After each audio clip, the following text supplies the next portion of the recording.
ሰላም ጤና ይስጥልን ክቡራን የዩቲዩብ ቤተሰቦች፣ የሰዓቱን አጫጭር መረጃዎች እየቀርብ ያለው እስከ ፍጻሜው አብራችሁን ቆዩ።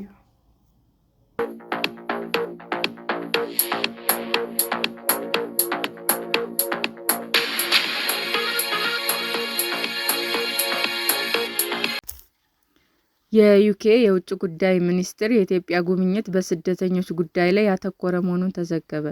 የዩናይትድ ኪንግደም (ዩኬ) የኮመንዌልዝ ልማት ጉዳዮች እና የውጭ ጉዳይ ሚኒስትር ሄዌት ኮቨር የኢትዮጵያ ጉብኝት በስደተኞች ጉዳይ ላይ ያተኮረ እንደሆነ ተዘገበ።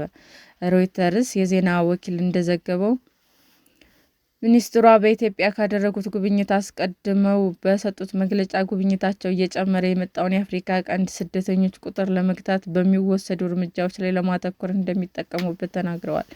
ወደ ዩኬ ለመግባት የሚፈልጉ ስደተኞች ቁጥር ለመግታት የስራ ፈጠራ እና የሕግ ማስፈጸም ትብብር ወሳኝ መሆናቸውን ሚኒስትሯ በመግለጫው አመልክተዋል።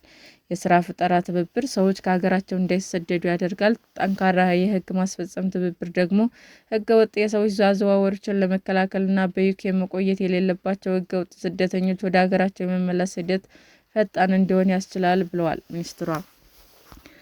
ጠቅላይ ሚኒስትር አብይ አህመድ እሁድ ጥር 24 2018 ዓ.ም በማህበራዊ ሚዲያ ገጻቸው ላይ ባሰፈሩት ጽሑፍም ከሚኒስትር ሄዌት ኮቨር ጋር በሁለትዮሽ እና ቀጠናዊ ጉዳዮች ላይ መነጋገራቸውን ገልጸው የሄዌት ኮቨር የስደተኞች ጉዳይ ይዘው ወደ ኢትዮጵያ ያቀኑት አገራቸውን ዩናይትድ ኪንግደምን እና አሜሪካን ጨምሮ ምዕራባውያን ሀገራትን ሕገወጥ ስደተኞች ለማስቆም የሚወሰዱት የተለያዩ እርምጃዎችን ባጠናከሩበት ወቅት ነው።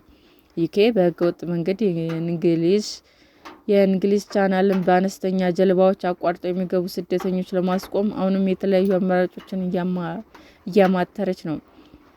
ቀደም ባለው የሪሺ ሱናክ አስተዳደር ወቅት ጥገኝነት ጠያቂዎች በስደተኛ ሀገር ሆነው ጉዳያቸውን እንዲከታተሉ የሚያስችል ስምምነት ከሩዋንዳ ጋር ተፈራርመው የነበረ ሲሆን ብዙ ክርክሮች ካስነሳ በኋላ ተግባራዊ ሳይሆን ቀርቷል።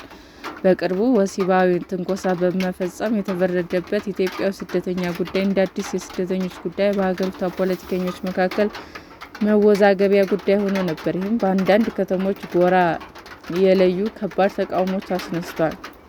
እንደ ዩኬ የውጭ ጉዳይ ሚኒስቴር መረጃ ከሆነ ባለፉት 2 ዓመታት ውስጥ ብቻ በአነስተኛ ጀልባ የእንግሊዝ ቻናልን አቋርጠው ከገቡ ስደተኞች መካከል 30 በመቶ የሚሆኑ የኢትዮጵያ፣ የኤርትራ፣ የሶማሌና የሱዳን ስደተኞች ናቸው። ሄዌት በሮይተርስ የዜና ወኪል ላይ በጠቀሱት መግለጫቸው ሕገወጥ ስደትን የሚያስከትሉ ገፊ ምክንያቶች እንዲሁም በሰዎች በመንገድ የሚያተርፉት በዓለም ላይ የተሰራፉ ወንጀለኞች ቡድኖችን ለማስወገድ በጋራ እየሰራን ነው ብለዋል።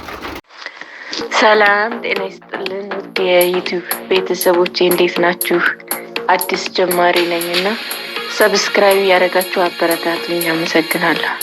የዩቲዩብ አድማጮቻችን ለሰዓቱ ያቀረብኩላችሁ አጫጭር መረጃዎች ይህንን ይመስል ነበር። በሌላ መረጃ እስክንገናኝ ሼር፣ ላይክ፣ ሰብስክራይብ እንዲሁም ቢቀርብልን የምትሉት መረጃ ካለ ኮሜንት እያደረጋችሁ ቸር ቆዩን።